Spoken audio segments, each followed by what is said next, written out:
Saudaraku sekalian, siapa yang tidak kenal dengan Al-Imam Al-Bukhari, seorang ulama besar di bidang hadis. Karyanya yang fenomenal Sahihul Bukhari bahkan disebut sebagai kitab paling sahih kedua setelah Al-Quran. Belum genap 10 tahun beliau sudah mulai menimba ilmu agama, termasuk ilmu hadis.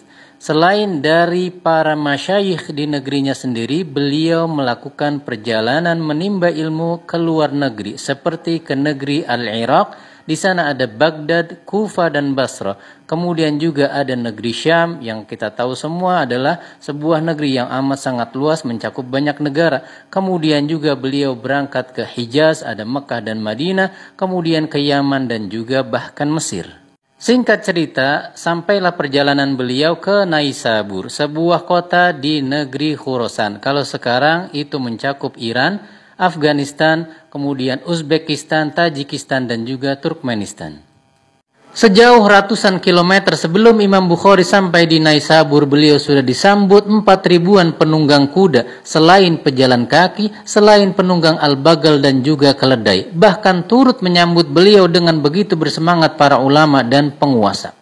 Termasuk Muhammad ibn Yahya Adz-Dzuhali, ulamanya para ulama Naisabur, ikut menyambut kedatangan Al-Imam Bukhari.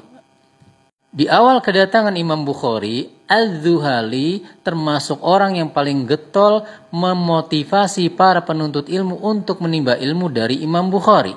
Seiring berjalannya waktu, majlis-majlis hadis selain majlisnya Al-Imamul Bukhari mulai ditinggalkan, termasuk majlisnya Muhammad ibn Yahya Adz-Dzuhali.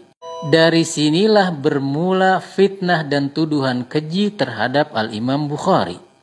Karena Adz-Dzuhali yang sudah dirasuki benci dan dengki mulai membuat tuduhan palsu, tuduhan keji terhadap Al-Imamul Bukhari. Ia menyebarkan tuduhan bahwa Al-Imamul Bukhari berkeyakinan lafzi bil Quran makhluk, yang artinya bahwa ayat-ayat yang terucap oleh sang pembaca Al-Quran berubah menjadi makhluk, bukan lagi kalamullah. Na'udzubillah. Lalu disettinglah sebuah sidang untuk menghakimi Al-Imamul Bukhari, dihadiri oleh masyarakat dan juga para ulama.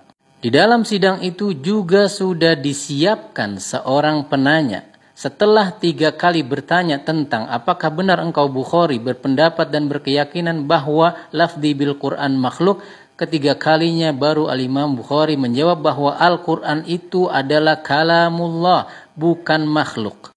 Lalu beliau bergegas meninggalkan majlis dan sidang ini karena beliau tahu pertanyaan yang diajukan adalah jebakan. Bertambah murkalah Adz-Dzuhali. Lalu ia katakan kepada masyarakat, barang siapa yang masih mendatangi majlisnya Al-Imamul Bukhari, maka ia pasti sepemikiran dengan beliau. Bahkan dia mengancam barang siapa yang masih mendatangi majlisnya Imam Bukhari tidak boleh lagi mendatangi majlisnya Adz-Dzuhali. Saat kalimat ancaman itu diucapkan, ternyata di situ ada Al-Imam Muslim Ibnul Hajjaj dan Ahmad Ibn Salamah, keduanya ulama besar. Siapa yang tidak kenal dengan Sahih Muslim? Keduanya keluar meninggalkan majlis Adz-Dzuhali. Bertambah murkalah lagi Adz-Dzuhali, hingga terucaplah la yusakinuni hadzal rajul. Tidak boleh si Bukhari tinggal dengan aku dalam satu negeri. Artinya hendaknya kalian usir Bukhari dari negeri Naisabur. La ilaha illallah. Al-Imam Ahmad ibn Salamah mengatakan, saat beliau terpaksa keluar dari Naisabur, tidak ada satupun orang yang mengantar beliau kecuali aku. Saudaraku sekalian, tuduhan lafzi bil Quran makhluk sebenarnya mengandung 2 makna. Makna yang pertama, bila dikatakan ayat-ayat yang diucapkan oleh pembaca Al-Quran kemudian menjadi makhluk, maka ini adalah sebuah kesalahan.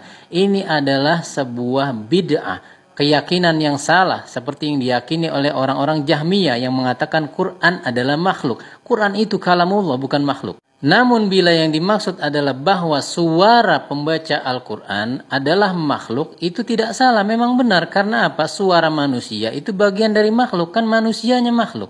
Wallahu ta'ala a'lam bishawab. Mari kita berhati-hati.